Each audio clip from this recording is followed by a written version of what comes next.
क्या ऐसा हो सकता है कि सिर्फ 100 दिनों में किसी की पूरी फाइनेंशियल लाइफ बदल जाए? सुनने में थोड़ा मुश्किल लगता है ना? पर आज हम एक ऐसे ही चैलेंज को समझने जा रहे हैं जो ठीक यही करने का दावा करता है। और देखिए, ये सिर्फ पैसे बचाने का कोई टिपिकल प्लान नहीं है। नहीं, ये तो सोच और आदतों को जड़ से बदलने का एक पूरा का पूरा ब्लूप्रिंट है। तो सबसे पहले ये समझते हैं कि ये फाइनेंशियल फ्रीडम आखिर है क्या चीज़। देखिए, इसका एक बहुत ही सिंपल सा फॉर्मूला है। जब आपके एसेट्स यानी आपकी संपत्ति आपके खर्चों से ज़्यादा हो जाए, बस यही वो मैजिकल पॉइंट है, वो मोड़ जहां से आपका पैसा आपके लिए काम करना शुरू कर देता है और आप पैसे के लिए काम करना बंद कर देते हैं। और यही मंजिल है इस 100 दिन के सफ़र की। तो चलिए देखते हैं कि इस सफ़र का रोड मैप क्या है। हम पहले इस पूरे ब्लूप्रिंट को समझेंगे, फिर एक एक करके 3 फेजेस में जाएंगे। पहले फाउंडेशन बनाना, फिर वेल्थ को ग्रो करना और आखिर में उस मोमेंटम को बनाए रखना। ये रहा 100 दिनों का पूरा ब्रेकडाउन। देखिए, पहले 40 दिन ये पूरी तरह से एक मजबूत नींव बनाने के लिए हैं। उसके बाद दिन 41 से 7 तक हम इन्वेस्टिंग की दुनिया में उतरेंगे। फिर अगले 30 दिन मतलब दिन 61 से 90 तक सारा फोकस होगा ऑटोमेशन और अच्छी आदतें बनाने पर। और जो आखिरी 10 दिन हैं वो होंगे ट्रांसफॉर्मेशन के नाम, मतलब इस बदलाव को हमेशा के लिए पक्का करने के लिए। हर एक फेज अगले फेज की तैयारी है। तो ठीक है, चलिए शुरू करते हैं फेज 1 से, फाउंडेशन बनाना। और एक बात समझ लीजिए, इन पहले 40 दिनों में जो काम होगा वो बिल्कुल वैसा ही है जैसे किसी बड़ी इमारत की नींव रखी जाती है। नींव जितनी मजबूत होगी, इमारत उतनी ही ऊंची और टिकाऊ बनेगी। तो इस फाउंडेशन के 4 मेन पिलर्स हैं जिन पर हमें काम करना है। सबसे पहला और सबसे जरूरी, सही माइंडसेट। दूसरा, अपने पैसे को मैनेज करना सीखना। तीसरा, अपनी इनकम को बढ़ाना। और चौथा, कर्ज के जाल से बाहर निकलना। इन चारों पर जब पकड़ बन जाएगी तभी बात आगे बढ़ेगी। देखिए, सारा खेल शुरू होता है सोच से। एक तरफ है रिच माइंडसेट और दूसरी तरफ पुअर माइंडसेट। फर्क क्या है? रिच माइंडसेट हमेशा एसेट्स बनाने पर फोकस करता है, जबकि पुअर माइंडसेट सिर्फ इनकम कमाने में उलझा रहता है। एक लंबी रेस के लिए प्लान करता है तो दूसरा बस आज और अभी के बारे में सोचता है। पैसे को सिर्फ खर्च करने की चीज नहीं, बल्कि एक टूल, एक औजार की तरह देखना, यही इस सफर का सबसे पहला और बड़ा कदम है। माइंडसेट ठीक हो गया, अब आते हैं प्रैक्टिकल टूल्स पर।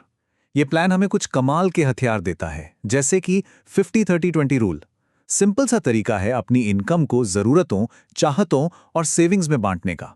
या फिर जीरो बेस बजटिंग, जहां आपके हर एक रुपए को एक काम दिया जाता है, कोई भी रुपया फालतू नहीं रहता।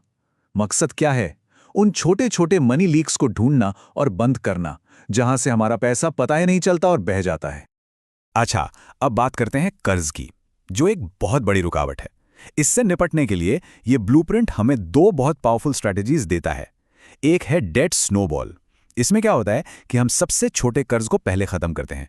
इससे एक साइकोलॉजिकल जीत मिलती है, एक मोमेंटम बनता है। दूसरी तरफ है डेट एवलांच। यह सबसे ज्यादा ब्याज वाले कर्ज पर सीधा हमला करता है। यह तरीका गणित के हिसाब से ज्यादा तेज है और ज्यादा पैसे बचाता है।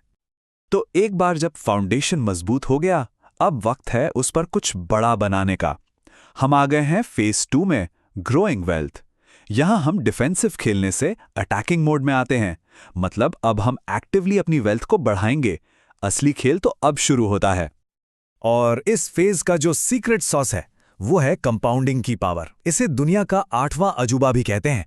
मतलब समझिए, ये सिर्फ आपका पैसा नहीं है जो आपके लिए काम कर रहा है, बल्कि आपके पैसे ने जो पैसा कमाया वो भी आपके लिए काम कर रहा है। ये एक स्नोबॉल की तरह है जो पहाड़ से लुढ़कते हुए धीरे धीरे बहुत बड़ा होता जाता है। और सबसे अच्छी बात, ये तब भी काम करता है जब आप आराम से सो रहे हों।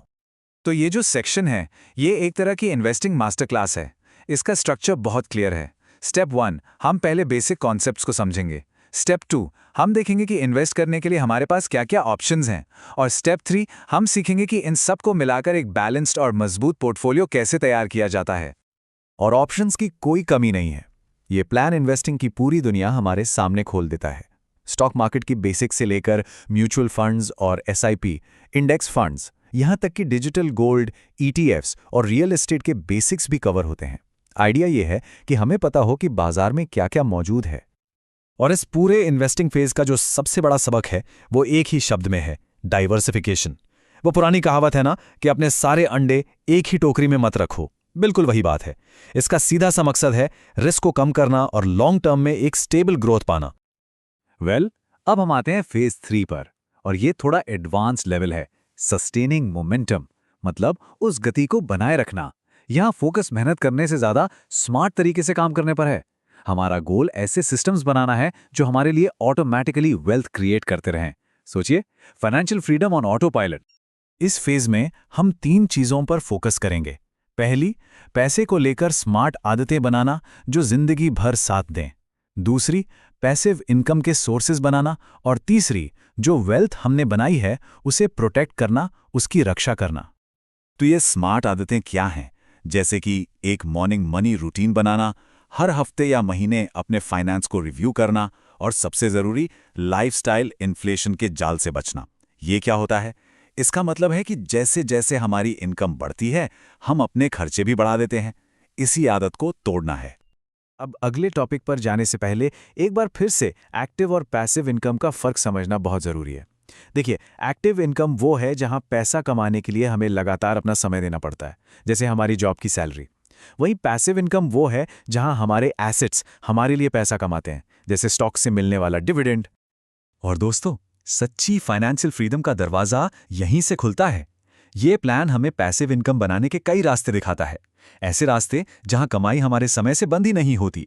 जरा सोचिए, अफिलिएट मार्केटिंग, अपना यूट्यूब चैनल, डिजिटल प्रोडक्ट्स बेचना, डिविडेंड इनकम या रियल एस्टेट से आने वाला किराया। ये सब वो तरीके हैं जो तब भी पैसा कमाते हैं जब हम काम नहीं कर रहे होते। और अब हम आ गए हैं सफर के आखिरी पड़ाव पर, final 10 days, the 100-day transformation. लेकिन ये सिर्फ एक अंत नहीं है, ये एक नई शुरुआत है। एक नई फाइनेंशियल आइडेंटिटी को पूरी तरह से अपना लेने का समय है। इस आखिरी फेज का सबसे बड़ा मकसद है हमारी पहचान को बदलना। अब हम सिर्फ एक अर्नर या पैसा कमाने वाले नहीं हैं, बल्कि हम अपनी फाइनेंशियल लाइफ के स्ट्रैटेजिक मैनेजर, अपनी जिंदगी के CEO बन जाते हैं। ये एक एम्प्लॉय माइंडसेट से एक ओनर माइंडसेट की तरफ एक बहुत बड़ा शिफ्ट है। और इस ट्रांसफॉर्मेशन को पक्का करने के लिए प्लान हमें कुछ आखिरी स्टेप्स बताता है, जैसे अपने पूरे 100 दिन की प्रोग्रेस को रिव्यू करना, अपने लिए अगले 5 साल का एक फाइनेंशियल प्लान बनाना, और सबसे जरूरी, पैसे को लेकर जो भी पुरानी गलत धारणाएं या डर मन में हैं, उन्हें हमेशा के लिए खत्म कर देना। और आखिर में ये पूरा प्लान हमें एक बहुत ही पावरफुल सवाल के साथ छोड़ जाता है। इस ब्लूप्रिंट को एक गाइड की तरह इस्तेमाल करके किसी भी व्यक्ति का अपना पर्सनल फाइनेंशियल फ्रीडम का रोड मैप कैसा दिखेगा? और ये सवाल इस विश्लेषण का अंत नहीं है, बल्कि ये किसी के भी अपने फाइनेंशियल सफर की एक नई शुरुआत है।